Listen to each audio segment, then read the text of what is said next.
welcome to Indian Drives. My name is Yash and I welcome you to the 4th episode of SWOT Analysis, where I review the youngest SUV from Tata Motors, the Punch. I review the Tata Punch based on its strengths and weaknesses, finding opportunities for the Tata Motors to make it better in the future, and have a look at the threat it faces from its rivals. The Tata Punch is branded as the urban compact SUV and it fills the void between the Tata Tigor and the Tata Nexon in terms of product lineup. The 5-seater urban compact SUV is priced at Rs 5.49 lakhs for the base variant and goes on till 9.4 lakhs for the top-end variant.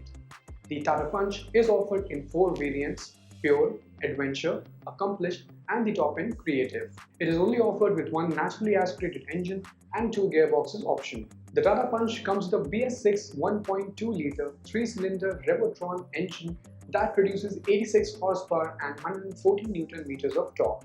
This engine is also found in Tata Altroz, but the Tata Punch gets a reworked air intake system for the low-end torque and a better drivability. The Punch radiates intimidation over its rivals in the segment with its raised and SUV stance as compared to the other hatchbacks or the compact SUVs in the segment. The front split headlamp setup will remind you of its family ties with the Tata Safari and the Tata Harrier. There's also a tri-arrow design element in the front at the nose grille, which can also be seen lower down at the bumper, and this specific element is not just tuned at the front on the exteriors, but it can be found all around the Tata Punch, inside and out. The Punch sits on 16-inch diamond-cut alloy wheels, which really complement the raised overall SUV appearance of the Tata Punch. And the interiors of Tata Punch are equally good looking as the exteriors are. The dashboard is neatly layered with premium materials, highlighting the tri-arrow element in the cabin. The gear knobs too have a neat aesthetic design to them, both in the manual and the automatic transmission. The manual transmission gear knob gets a pulse-inspired gear knob design, metaphorically suggesting that the Punch will raise your pulse as soon as you climb those gears. The EMT gear knob is also tall and comes leather-wrapped, which really reminds you of the SUV charisma of the Tata Punch. So now that we briefly had an introduction with our Tata Punch, without any further ado, let's just get on with the SWOT analysis, starting with the strengths of Tata Punch. Tata Punch's first strength would be Tata's built-to-last quality. The Tata Punch is architectured on Tata's Alpha platform, which is also used on the Tata Altroz. The Alpha platform helps the Tata Punch to boast a 5-star safety rating not from Asian but global NCAP, which has a very high standards when it comes to crash testing regulations. The Punch not only aced the ratings for the front passengers, but also received a 4-star safety rating for the child occupants and the rear passenger. The Tata Punch comes with thoughtfully designed comfort and convenience features like the 90-degree wide opening doors, which makes ingress and egress into the cabin a breeze. The glove box is offered with AC vents to keep your drinks cool during the unforgiving summer highway heats. And to keep up with the segment basic features, the Tata Punch comes with push start-stop engine button, automatic climate control, height adjustable driver seat and a rear parking camera. The leather-wrapped steering houses the cruise control system, which makes driving this young SUV on the highways a notch more comfortable. Tata Punch's third strength would be the safety features. Along with the assurance of a 5-star safety rating from the global NCAP, you also get a long list of extensive safety features in the Tata Punch. It comes with ABS, EBD and Tata's all-new brake sway control. It also offers front dual airbags, cornering fog lamps, auto headlamps, rain-sensing wipers and ISOFIX mounts, which helps the Tata Punch receive the highest child safety rating in the segment. Tata Punch's fourth strength would be its pricing. The Tata Punch is neither the cheapest nor the most expensive in its segment, but with its long list of comfort, convenience and safety features in the segment, it is well accurately priced. The base variant starting at 5.49 lakhs and the top-end variant for 9.4 lakhs is accurately priced considering the long extensive list of comfort, safety and convenience feature that the Tata Punch has to offer. However, Nissan Magnite being the most expensive in the segment becomes a strong point for Tata Punch, as the Magnite does miss out on certain features and build quality which the Tata Punch does offer to the customers. So this point becomes a strong point for Tata Punch when it comes to the pricing, as it stays ahead of the Magnite in terms of build quality but with a lower price.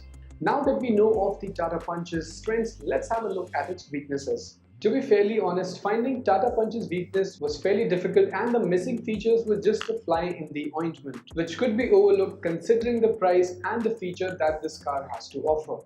But no car could be perfect, so here are the weaknesses of the Tata Punch. Punch's first weakness would be the highway performance of the naturally aspirated engine.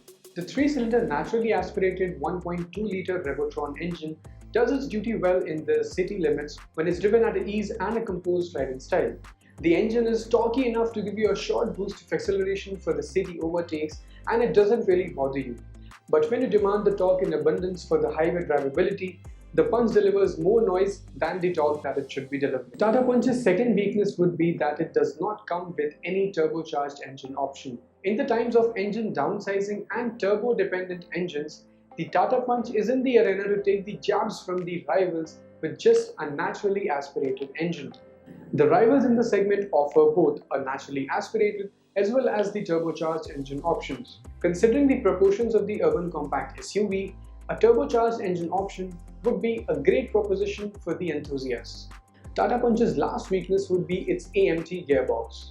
Now, although the AMT gearbox does its duty well in the city and returns a good fuel efficiency to you with an eased and composed driving style, but it lacks the excitement of the driving experience that you would want to have on the highways. The AMT gearbox present on the Tata Punch does not match the rival's CVT driving experience. The AMT can also be troublesome in bumper-to-bumper traffic with jerky shifts. So with a CVT or a torque converter, the Tata Punch would actually be a punch to all the rivals in the segment. Now let's quickly have a look at the opportunities for the Tata Punch which can make it better in the future. Well, for starters, it can come with a turbocharged engine for a better drivability and the driving experience. Secondly, it can be offered with a CVT or a torque converter automatic gearbox to enhance the highway driving experience of this urban compact SUV, and keeping in mind that the rivals in segment are already offering the CVT or a torque converter, so definitely Punch should be getting a CVT or a torque converter gearbox. The Punch also misses out on telescopic adjustments for steering wheel, so that is one area that can be worked on. And considering the cabin size of the Tata Punch, it can be offered with rear AC vents to cool down the cabin as quick as possible.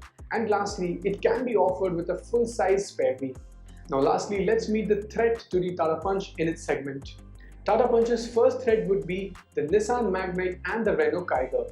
Fairly new to the competition, the Nissan Magnite, with its bang-on pricing and extensive list of features, has created a space for itself in the segment. And the most important thing to note here is that although the Nissan Magnite is the most expensive in the segment, but it also comes with a CVT gearbox which increases its price. And both the Nissan Magnite and Renault Kiger are the segment leaders when it comes to the dimensions. Tata Punch's second threat would be the Hyundai Grand i10 Neos. Although the Grand i10 Neos is not branded as an urban compact SUV in the sub 4 meter segment, it has had a good successful run with its premium interior touches and Hyundai's reliability. Tata Punch's next threat would be the Maruti Suzuki Swift. The Swift is also branded as a hatchback just like the Grand i10 Neos. And in the price segment, the Maruti Suzuki Swift has been a bestseller for decades now. So to conclude this SWOT analysis of the Tata Punch, it is safe to say that if you're out in the market with the budget of a hatchback, but you're more interested in a car that gives you a feel of an SUV, then the Tata Punch would definitely be the best value for its buck in the segment, considering the long list of safety, comfort and convenience features that it has to offer. It does miss out on one or two features like wireless charging mobile pad, which the Hyundai Grand i10 does offer, but these are just minute fly in the ointment, as it does compensate with the other list of long features and the main highlight of the Tata Punch, that it is the safest car in its segment with a 5-star safety rating from Global NCAP, which the other segment do not have. So if you found this video helpful, do like this video and share it amongst your friends who are looking for a car in this segment, and do let us know in the comment section what are your thoughts on the Tata Punch and its rivals. And if you haven't already, do subscribe to our channel so you do not miss out on such interesting car reviews that come to you every week.